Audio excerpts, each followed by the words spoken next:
Hi, I'm Kathy Jentz. I'm editor of Washington Gardener magazine. That's Washington, D.C., Maryland, Virginia, all about local gardening and everything that grows in this area. You can find us at washingtongardener.com online, and I'm here to talk to you about breaking down a supermarket flower bouquet into several smaller bouquets.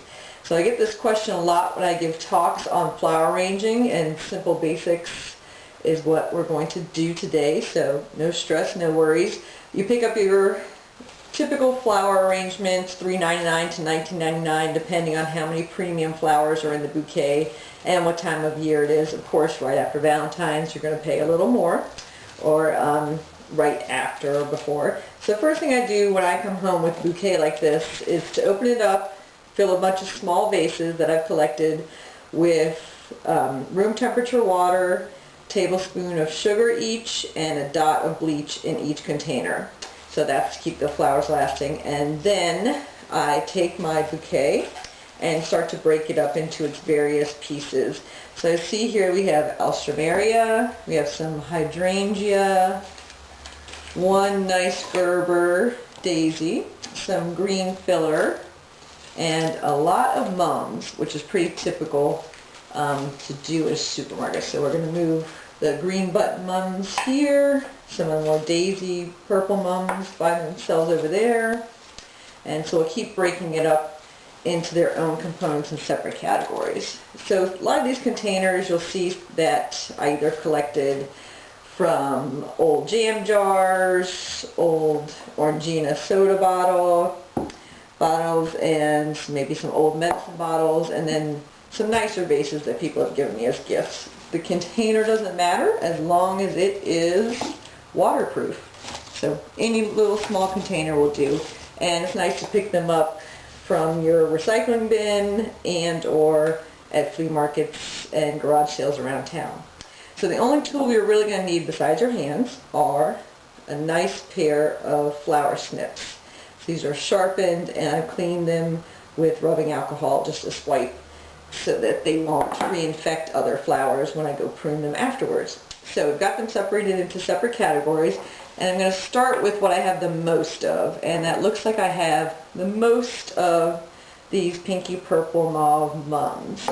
And so I'm going to see what container I'd like it to be in. I'm going to trim the ends up to, I don't know if you can see it that well on camera, right above the first node that's showing. So it's going to come right here above that node, and I'm trimming them on an angle so I can take up as much water as possible. And I'm going to put this in an old milk bottle. I think that looks pretty.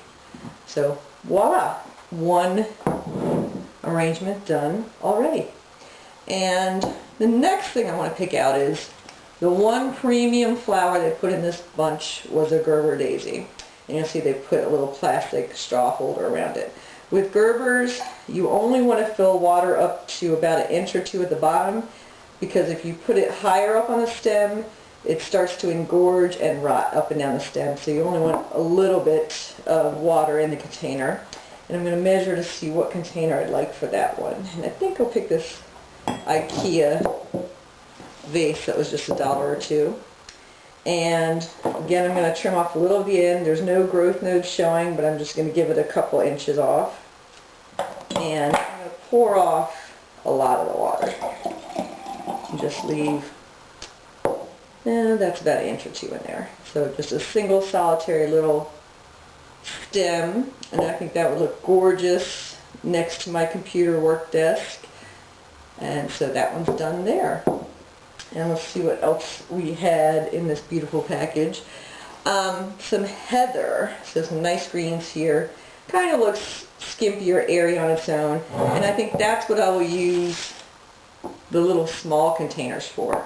So don't be afraid, even though they gave you all this length, to cut back as much as you want to. It's your flower, it's your dime, do what you want. So I'm going to cut a lot of stem off, and I'm going to strip off all the lower foliage. You want all the foliage that's below the water line gone, as it will start to rot when it sits in the water, so you don't want any of the greens below the water line. I think that looks pretty good. Let's try that in one of the smaller vases.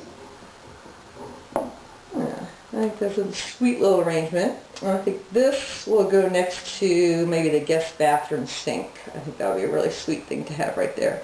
So that's our third arrangement out of the one bouquet.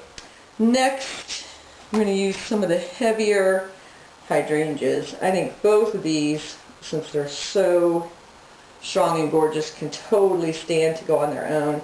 The foliage is not looking so great though, so I'm just going to snap off the little chewed on leaves. And you see very major growth nodes on this stem, and I'm going to cut right above that last one there, cutting again at an angle. I'm going to pick, maybe I'm going to go color on color, green on green. Maybe I'm going to use the Orangina bottle. I think that will look really good. That, I think, will look great next to my bedside table, or right next there in the morning. And let's see. And I want to see more of the flower and less of this crunched up foliage, which got a little damaged in transit. So I'm going to pick a lot of that off of there and maybe stick two in there. So the cardinal rule of flower arranging is do everything in odd numbers. So 1s, 3s, 5s, 7s. But I think once in a while we can break that rule, and these two larger flowers can be combined and look great on their own. So you could do that with 2 roses, 2 tulips.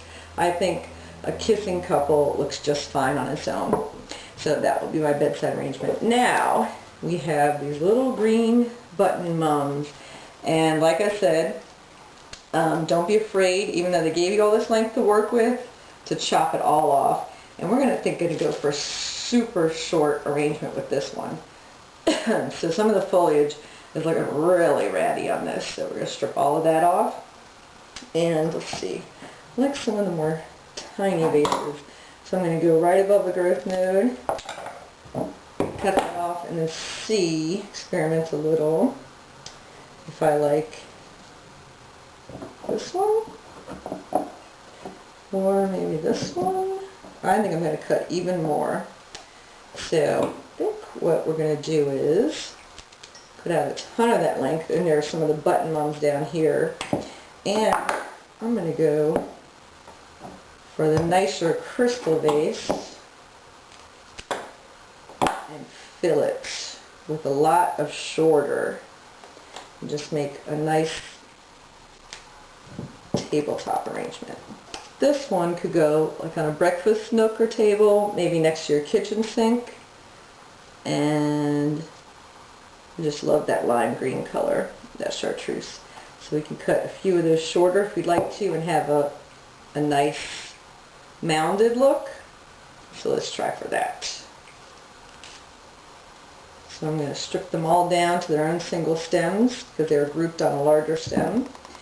And then I'm going to trim them off all at the same height. I'm gripping them, call this the Kung Fu grip, between my thumb and forefinger. And I'm going to trim them all off at an angle, at the same length approximately. That one a little bit more of a trim. Make sure there's no foliage below the water line. Especially with mums, I don't know if you've ever experienced changing the water of your mums and the stink that can accompany that. And now I have a nice rounded mound of beautiful chartreuse mums, and I think that will go right next to my kitchen sink over here. So I'll put that there to enjoy in the morning. And the last thing we had is these gorgeous alstroemeria and a few pieces of greenery. And I think those can go back into the original bamboo vase I had. And with alstroemeria, they are one of the most long-lasting of cut flowers. Usually you can get a good, I would say 2 weeks minimum out of them. So with cut flower care, you definitely want to change the water completely out. Don't just add new water every couple of days. And when you change the water out, you're going to add more, a little more sugar, a touch more bleach, and let's see if how that looks. I think we need another piece of something in there. Maybe one of these leftover heathers that we have. And that'll give us the 5 pieces and another little hint of of color there, and our last piece of greenery. So,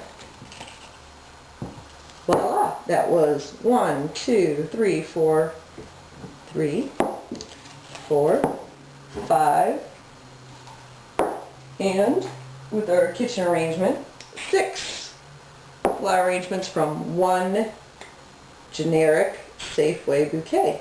Thank you all for joining me.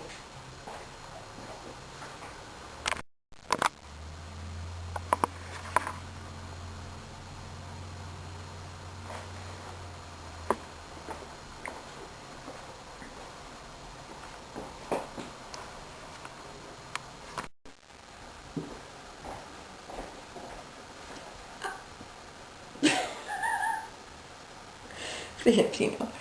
Here we go. Here we go over here.